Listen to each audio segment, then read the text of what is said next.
I love to make jambalaya in a slow cooker. It is so flavorful. To a slow cooker, you'll add a can of diced tomatoes, a can of beef broth, a can of tomato paste, 2 bay leaves, 2 teaspoons of dried basil, 1½ teaspoons of dried oregano, some Creole seasoning, Tabasco sauce, salt, pepper, Worcestershire sauce, and cayenne pepper.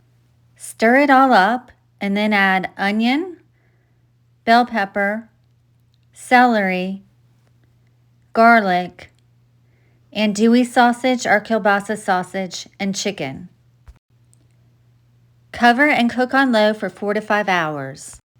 Pour off about 75% of the liquid. You will use this to cook the rice in.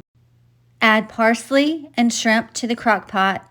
Cover and cook on low for 30 minutes. When the rice is done cooking, add it to the crock pot and mix it in. You can find the full recipe at spicysouthern kitchen.com.